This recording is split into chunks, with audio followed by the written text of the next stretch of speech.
Alright, hello everyone. I'm doing a take two on this video. I was putting the video together and then I realized the audio I recorded for the last one was terrible. Like, I just could not focus any of my thoughts. So I'm gonna try this whole review again. Hopefully I can string together some cohesive thoughts. I apologize for the fan in the background. My room's a hot box. So I'll get right into the review now. So Control is the subject matter of this video.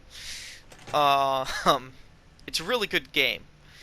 Uh, Fuck, man, I don't even know where to begin. I'll begin with the story. So the general surface level part of the plot is, uh, Ellie's brother got kidnapped by, like, essentially the Men in Black, like a secret government organization, and she's looking for him, and she finally finds their headquarters, and it becomes an Alice in Wonderland sort of scenario.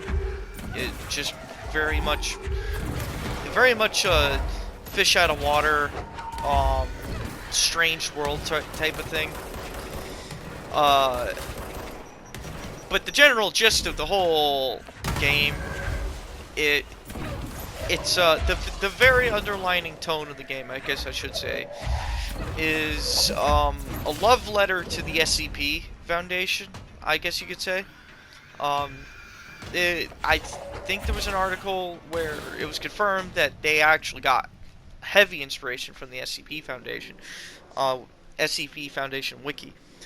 For those anybody who isn't familiar with the SCP Wiki, it's like uh, it's like a it's a horror story wiki, but the horror stories are more like technical documents. Very SCP is very clinical. It's full of bureaucracy. Those are some of the some of the main themes in SCP.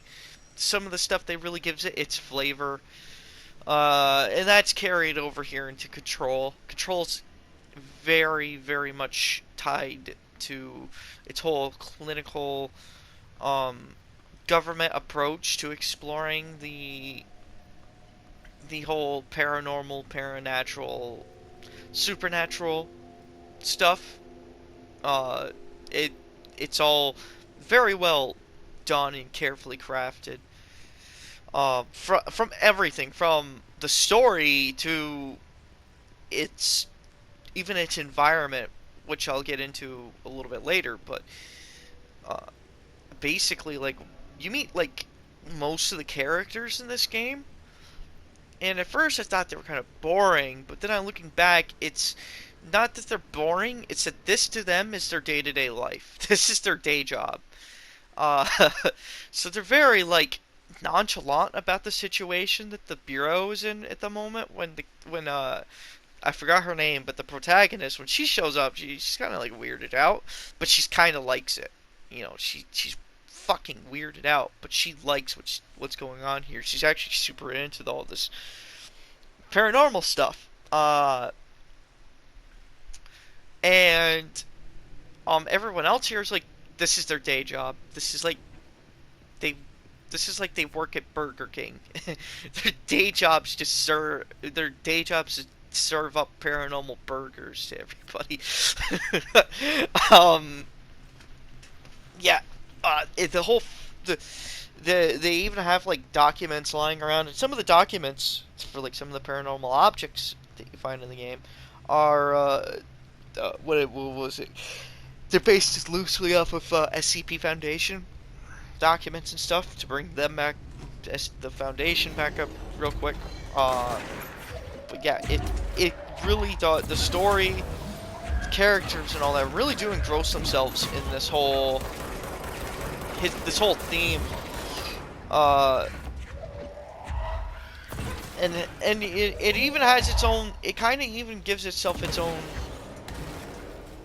anxiety feeling in comparison to, like, you play most other horror games, and the environments are typically covered in blood, guts and gore, strange plants, stuff like that. Um, this game, it's actually very clean for the most part. Like the environment that is. Uh, it's very clean, but yeah, like there's like overturned desks here and there. There's like barricades on the doors. But for the most part, and then there's like this corruption, and the corruption is actually rather unique. Like most games, like when you think of corruption, you think of like spooky gas clouds and stuff, like like uh, magic, right? But in this game, it's like no, it's like the corruption's like squares jutting out of the walls everywhere. But it's still very clean and it's stuff, and it kind of has its own anxiety to it in a sense. It's very like, oh man, this environment's clean, but it's too clean. Something's not right. um, it's kind of like you're going into the courthouse, or maybe not the court. Yeah, our DMV is situated in the courthouse, so where I live anyway. So um, it's kind of like that. You're kind of like walking into the DMV. You get this anxiety feeling because you're inside of like a big government building, and it's fucking. Of course, it was made in the 70s, so it's a brutalist architecture style. This game's very leans heavily on its brutalism architecture style, and it's actually tied to the gameplay a bit, which I'll get into a little bit later. But it's very much so married to its whole brutalism theme. And brutalism is ugly, ugly fucking architecture style in real life, but in this game, it's like it nails that whole aesthetic very well. Um, it nails it and it utilizes it to its advantage. You feel oppressed when you're in this building. Even in the big open areas, you still feel claustrophobic. It's this over over like looming uh, oppression feeling you get from brutalism, which is kind of the point of brutalism. Uh, and there's different environments in the building too. Like just, you're inside the whole time, but there's different environments like maintenance. There's the Panopticon. There's the Black Quarry, which is technically in a different realm of reality, but it's still outside. But it's also still technically in the building. It's all everything. It leans heavily into its paranormal activity. The building is called the Oldest House, and the whole idea behind the Oldest House is that it's like this living building essentially. It constantly shifts. Like, entire offices disappear. There's like an entire division in the building that just completely disappeared one day or something like that. But it's very cool, like paranormal yet clean, and for the most part, clean and clinical environments. It really nails this whole oppressed feeling. Back back to the story. Back to the story real quick, but most of it I really can't talk about without spoiling anything because this game honestly should be experienced blind. But when you do play it, you'll see what I'm talking about. And like I was saying about the characters earlier, like yeah, they're kind of acting like it's their everyday, but they all stand up on their own two legs a little bit. They have like their own personalities. Like the guy in charge of the Panopticon, he's kind of like this like lonely cat weirdo. There's a Casper Darling. I can't talk too much without spoiling too much, but it's very much so. Um, it's very much so well crafted and very carefully so. There's not a lot of characters, but the ones that are in the game they carry their weight in the story just enough. Um, the the combat and the gameplay in this game is very well crafted too. Essentially, it's you can see it now. Ellie can levitate. She can use telepathy to pull objects toward herself, even enemies, and you can upgrade it for like enemies, and you can pick up bigger objects like forklifts at one point. Um, they don't have too many big objects because it's obviously supposed to be an indoors environment, but they have just enough for you to like play around with. Skill tree is actually relatively simple, believe it or not. Like, you could probably see it on screen now, but this is the skill tree stuff. Not a lot, but you don't need a lot in this game. This game's not, you don't need, like, super complicated abilities. It's not like Elder Scrolls where there's 20 different ways to play this game. There's only, like, a couple different ways, but it's, I would attribute it to, like, a Doom type scenario where you're kind of put in this position where you're constantly moving, and the abilities you have are designed to keep the player moving for the most part.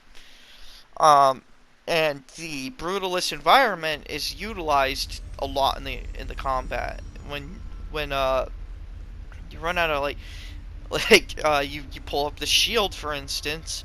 But what your character's doing is they're yanking like concrete off the walls to use as a shield, or even like as projectiles to throw at the enemy. You can even make projectiles by like breaking parts of the wall and stuff. If you're desperate enough for it, anyway. It's very cleverly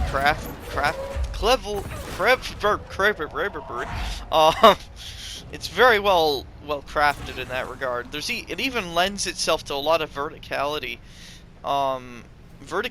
and sprawling. This map is like, again, it's like it's almost like a big open breathing world.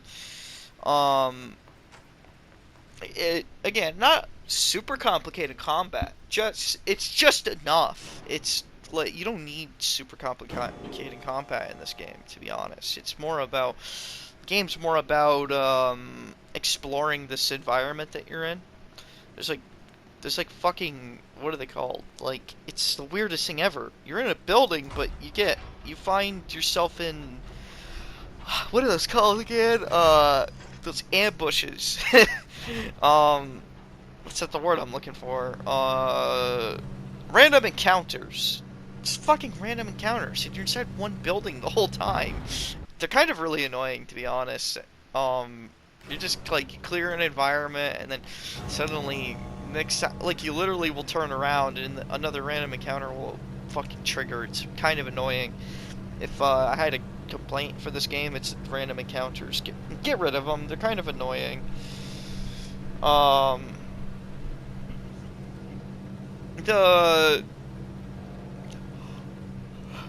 man. Excuse me, I apologize. Now, music in this game is like mostly non-existent. It's just a lot of like random ambient sounds. For the most part.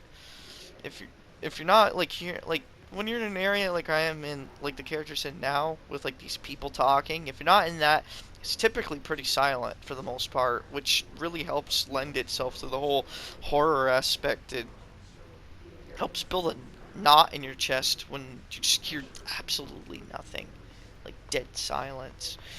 It doesn't use jump scares. Maybe a couple in like one of the DLCs, but other than that, it's actually like very respectful to its audience. It doesn't, it's not like spooky, scary skeleton just jumps out of nowhere. It actually, like, the enemies kind of telegraph when they're about to attack, even. So it's weird to think of this game as a horror game, in a sense. It feels more like an action game, but it's also a horror game. It's weird. It's more cosmological horror. rather than actual, rather, it's more cosmological than, you know, fucking Michael Myers chasing you down excuse me, I apologize for that. It's more like cosmological than Michael Myers chasing you down a hallway type of stuff. It's not very, oh, that's nice. I left that in. I fucking died. um, but yeah, uh, this game's really solid. Definitely feel like it didn't get as much attention as it should have gotten. Um, I believe it's got an Alan Wake crossover. And I believe that was used as a hint for an up and coming Alan Wake game. So if you're an Alan Wake fan, um, I guess that's something to be excited about. Uh, I would definitely recommend this game for sure. Uh, I I really hope for a sequel for this because this is really good. I'm just wondering what they would do for a sequel because the game, uh, um, basically to circle back to the plot, bring the whole video back to where it began, kind of. Uh, the plot is very much tied to this threat attacking the bureau within the oldest house. Oldest house being the building that the whole game takes place in case you forgot. um, yeah, this is the big threat attacking the building, and that's kind of where the whole it's kind of where the whole shebang takes place in. So it would be interesting to see what a sequel to this would be.